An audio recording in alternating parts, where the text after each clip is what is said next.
have a lot to talk about. You know, we just had Congressman Sessions, or rather Senator Sessions, Pete Sessions, say that Obama is begging to be impeached because of what's going on at the border. Well, he's been begging to be impeached over many different issues.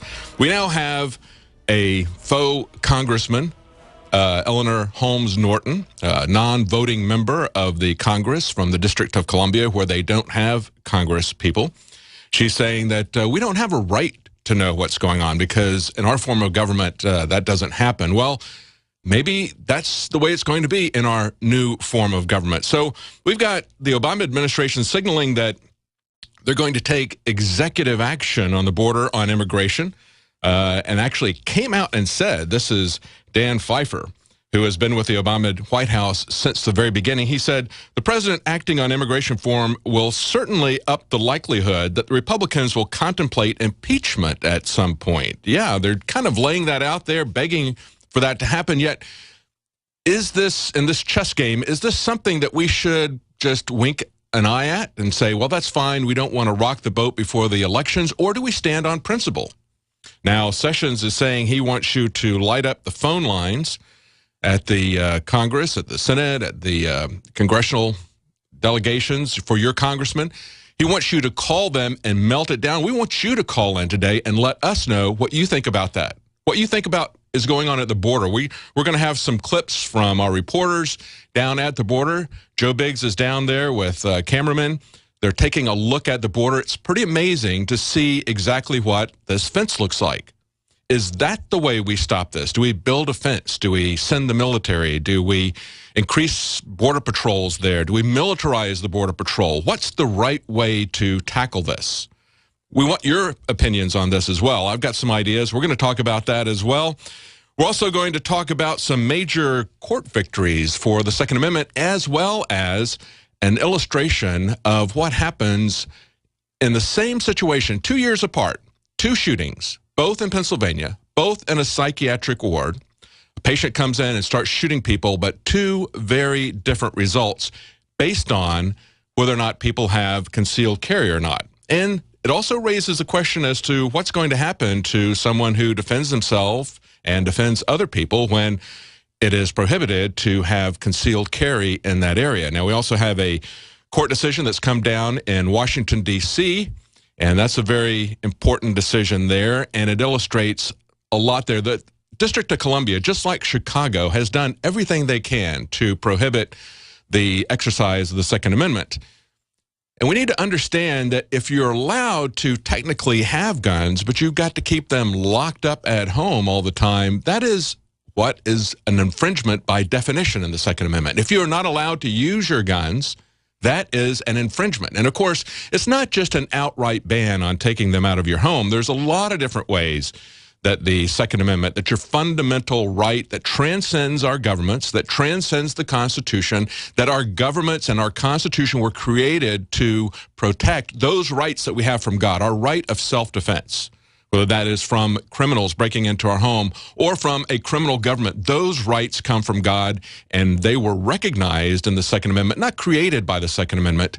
And when the government infringes those, we need to do something about that. Now, we've got a judge that agreed with that today in a D.C. case. It's Palmer versus District of Columbia.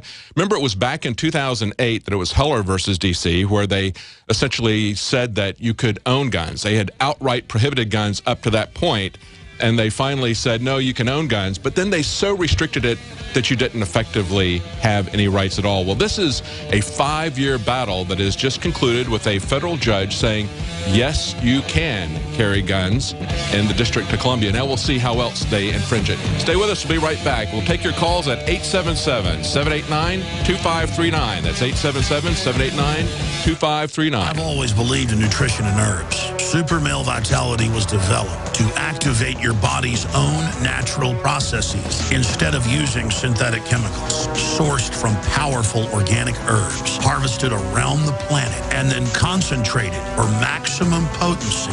I just received my Male Vitality about 3 days ago, and I must say, that is good stuff. After consulting top doctors, nutritionists, pharmacists, and others, we have developed what I believe is the ultimate non-GMO, organic Super Male Vitality formula. Super Male Vitality by InfoWars Life is so powerful that I only take half the recommended dose. I jump out of bed ready to fight these criminals every day. I look forward to waking up and taking my Super Male Vitality and getting the day started. It's not just the Super Male Vitality. All the products at InfoWarsLife.com are simply amazing. Visit InfoWarsLife.com today to secure your Super Male Vitality and other powerful products from InfoWars Life.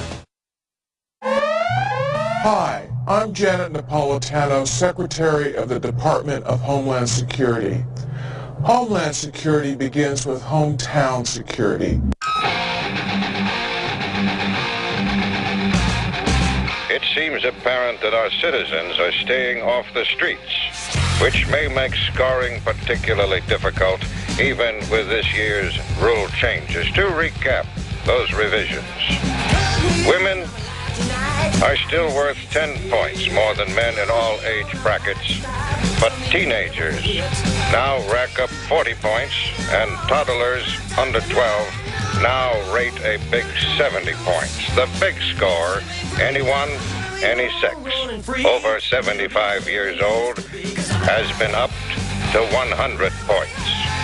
As always, how fast you move determines how long you live.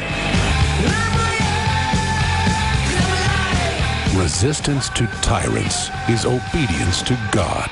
It's Alex Jones. Welcome back to the Alex Jones Show. I'm David Knight, your host for today on this Sunday, July 27th, 2014. Now, as I was just saying in the last segment, things are beginning to come to a head on a lot of different fronts. Of course, the crisis that is happening at the border. Now they're sending signals that they're going to use executive orders. What a surprise. That's something we have seen over and over again from Obama. Clearly does not have any respect whatsoever for the Congress, for a division of power, for the rule of law. He rules by fiat. And we've got Congressman Stockman who went down to the border with WorldNet Daily, and they got the same receipt down there that we got when we went down with our crew. Basically, they went to a facility, wanted to take pictures of it. People came out and started questioning them, wouldn't let them in. And then when they drove around the Rio Grande Valley, taking a look at what was happening late at night, because that's when the action really happens, they were being followed by the Border Patrol. So the Border Patrol focuses on reporters. They focus on congressmen. What they don't focus on are the people coming across the border. And as our reporter Joe Biggs is now down at the border with evidence of how these fences and the areas where they do have fences, how these fences are being cut open. I don't think that's happening with little children who are coming across the border. There's a whole different dynamic here than is being portrayed in the media, being portrayed by the White House. It is not simply a humanitarian crisis of a lot of little children who are marching across Central and South America to come to our borders. But now the Obama administration is signaling that they're going to use executive orders, that they're going to do it before the midterm elections in November. At the same time, we've got Pete Sessions, a senator from Alabama, saying Obama is begging to be impeached, and or rather, that's the Stockman who's saying that. Sessions is saying we need to do something about this, or they're going to give amnesty to 3, 4, 5 million people. And of course, he's quoting another congressman, Luis Gutierrez, who says exactly the same thing, that he wants to see that happen with executive order. Meanwhile, on the transparency issue, we've got Eleanor Holmes Norton saying that we don't really need to know what's going on, what's going to be coming down the pike. This is what she had to say in an amazing statement this last, I think it was just yesterday she said this, but she was saying that you don't need to know what's going on in your government. You don't have a right to know everything in a separation of powers government, my friend. That is the difference between a parliamentary government and a separation of powers government. Really? That's the difference between parliamentary government and a separation of powers government? I guess you could ask the people in the UK if they feel like they've got that kind of transparency. I think they've got the same kind of surveillance problems, the same kind of closed government that we have. We see that happening in all the Western democracies now, saying that you don't have a right to know what's going on. Now, this is not something that began with the Obama administration, of course. This really started doubling down during the Bush administration in the aftermath of 9/11. And when Obama ran, he said he was going to do something different. He didn't say that this was our form of government, just as she just said. He said this. When there's a bill that ends up on my desk as president, you, the public, will have 5 days to look online and find out what's in it before I sign it. Now, that didn't happen, did it? So that you know what your government's doing. Oh, when so you're there supposed are to know. meetings between lobbyists and a government agency, we'll put as many of those meetings as possible online for every American to watch. When there's a tax bill being debated in Congress, you will know the names of the corporations that would benefit and how much money they would get. And we will put every corporate tax break and every pork barrel project online for every American to see. You will know who asked hold for them. it right there, okay? Now, we got an article up on Infowars.com today. The U.S. wants to criminalize movie and music streaming. Now, this is just another reincarnation of SOPA, PIPA, ACTA, CISPA. We see this coming again and again and again. But when he says you're going to know all the legislation in advance, you're going to be able to see who's benefiting from this and who isn't. What about the Trans-Pacific Partnership that has been negotiated throughout his administration, started in his administration, the negotiations?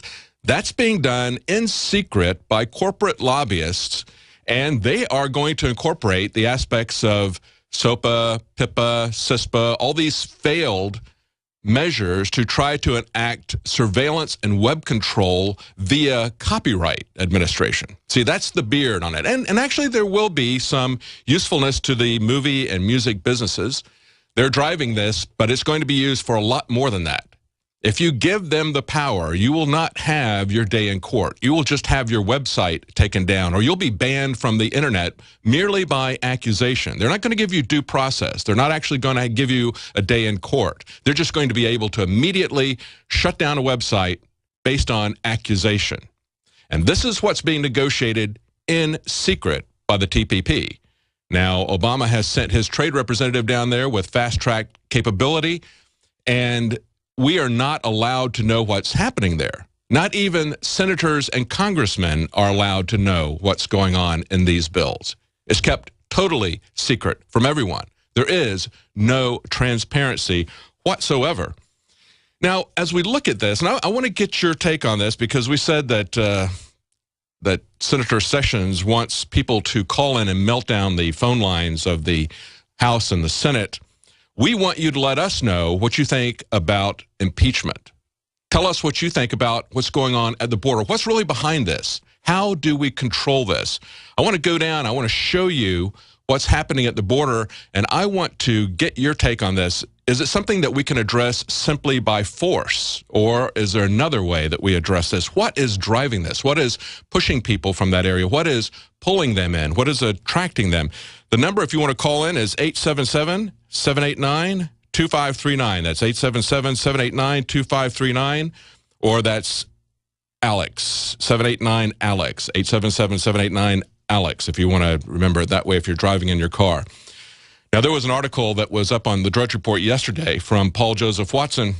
DARPA wants new technology to predict societal unrest. And as we look at what's happening at the border, as we look at what's happening with our economy, as we look at the implications of this massive immigration, this massive amnesty, and also what's going on with the drug war and the international drug gangs that are coming across, I have to ask if this is about predicting societal unrest that DARPA wants to do, or is it creating it? Certainly, they want to know how you're going to react, and there's been a lot of research projects along